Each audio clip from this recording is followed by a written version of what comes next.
Hi, welcome to the bathtub, where when you hear this sound effect, This is, excuse me, a damn fine cup of coffee. I then you know that it's another episode of one of our most popular and unmemorable theme shows, which is it's. Can I freshen that up for you, hun? That's basically where I just kind of touch base with some old ideas, some old theme shows I started years ago, and I forgot I was doing them, and then I remembered them again, and so we're just kind of catching up with some just general rambling reading.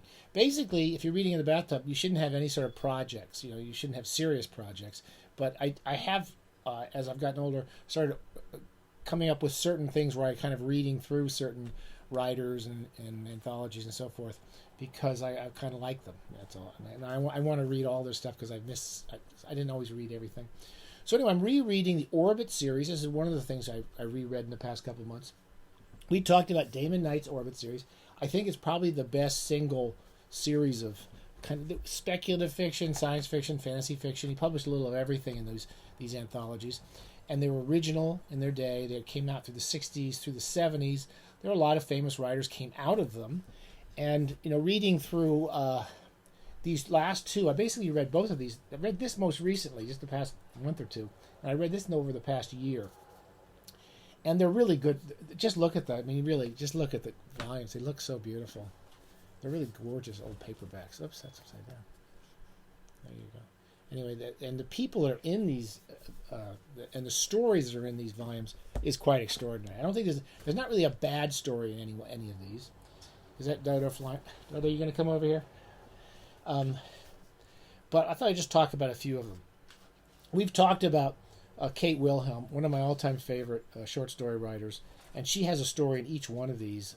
Cold Dark Night with Snow is in this one. She has two stories, and Knight wasn't afraid of publishing two stories. He published these like twice a year, and often he would have two stories by Kate Wilhelm or Gene Wolfe. Most of you will know Gene Wolfe because he wrote those what's it called? Day of the Earth, Day of the New Sun, or Earth of the New Sun. That whole, and then there's a whole series of them. Gene Wolfe did, and before he was doing those big kind of large science fantasy projects of his, he wrote some extraordinary short stories. He was a really, really good short story writer and very unusual short story writer.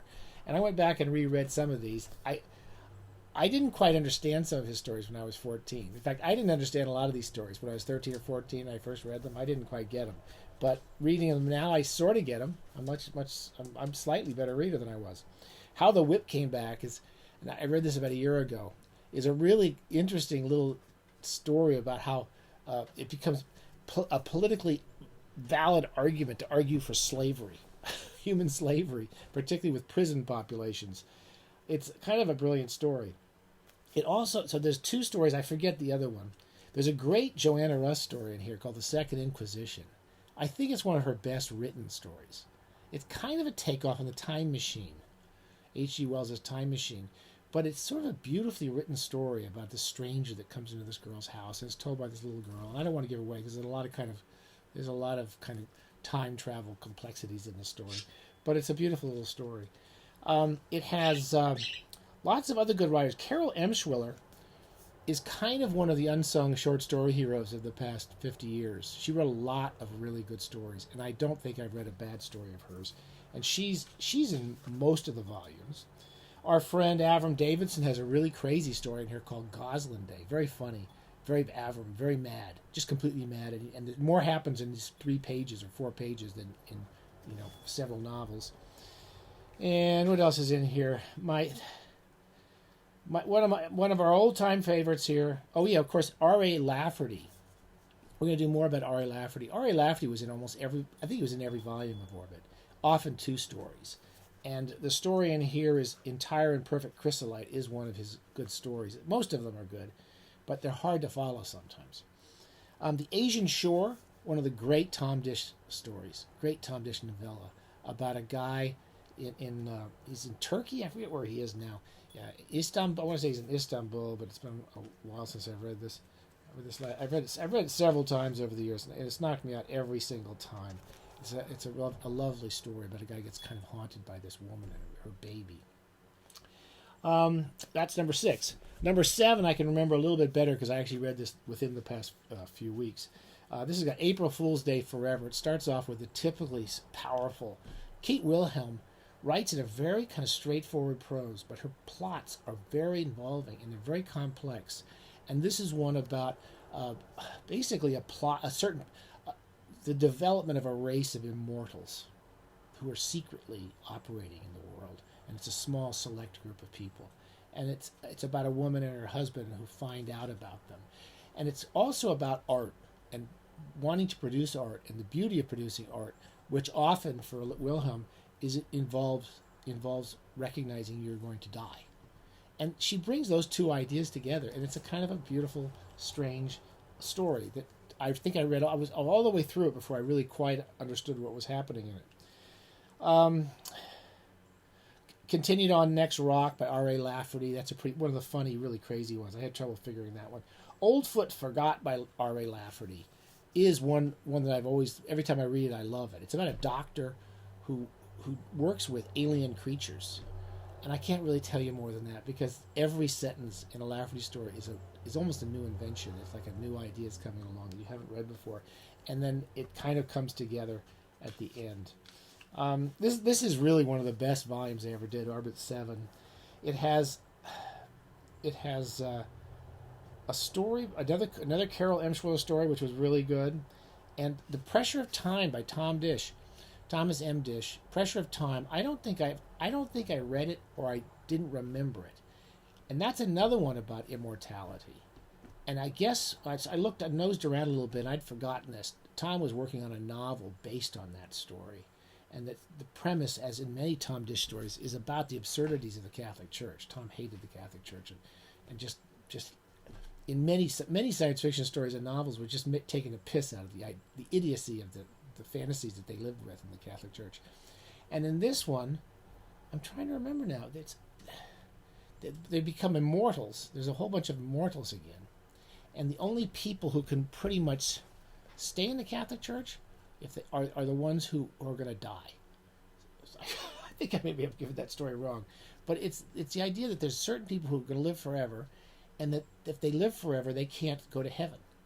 So it's only a good place for people who are mortal, and so only mortal people can stay in the Catholic Church.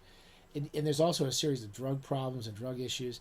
It's an incredibly well-written story. It doesn't totally work. It's a little confusing, and I think it's because it's probably part of a larger project. But it was one of the most unusual stories I've ever read. There's two stories by Gene Wolfe again. These are incredible. There's not a bad story in these, and they still hold up 50 years later. One's called IBEM. It's IBM. It's basically a robot dying. It's told from the viewpoint of a robot who's dying in the snow. And it was just really kind of a beautiful story. And finally, the last story in the book is called Dr. Death and Other Stories. It's the Gene Wolfe story I remember most vividly as a kid, and I've reread it many times. And I think it's one of the great American short stories.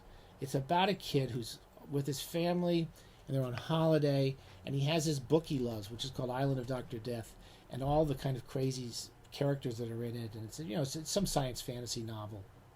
The kid just wears out reading it, and in the course of this holiday, his parents are fighting, and he's lonely, he's on his own. He starts to imagine all these characters from this story coming out to talk to him, and it's a beautiful story. I mean, it's beautifully written, it's moving, and it's a kind of a fantasy story that kind of makes that switch back and forth between reality and fantasy, just perfectly, perfect little story. Anyway, those are the two. I'm going to keep reading through these orbits. I do love them, and I think I understand them better. I also, we're trying to slowly read through early Philip K. Dick.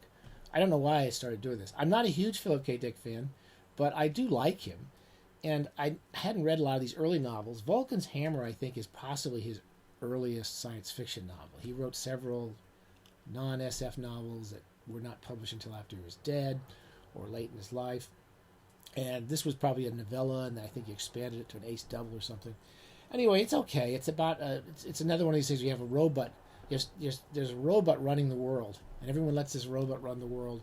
And then there's a second robot, and it's funny. The first half of most of these early Philip K. Dick books are pretty interesting, and then the second half just becomes a kind of fight scene between all these flying robots. They're called hammers, and they're flying around and everyone's shooting them.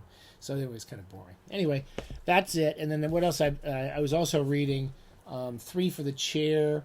I'm reading all the way through. This is another thing I kind of read whenever I'm kind of, particularly when I've got lots of reviewing to do. I kind of pick up some of these Nero Wolfe books because I don't remember what I've read. So if I read them in sequence, I can't miss out. And I'd say these three were okay. This wasn't my favorite. I wouldn't start with this. A Window for Death, Immune to Murder, Too Many Detectives. Too Many Detectives is the best one. It's about about all the detectives in New York come together. And there's a bunch of women detectives involved in it that, of course, are going to have trouble with Nero Wolfe. Anyway, you can't really go wrong with Nero Wolfe, but that's not my favorite. Okay, that's our catching up with various books I'm reading for no major reason whatsoever. Stay safe.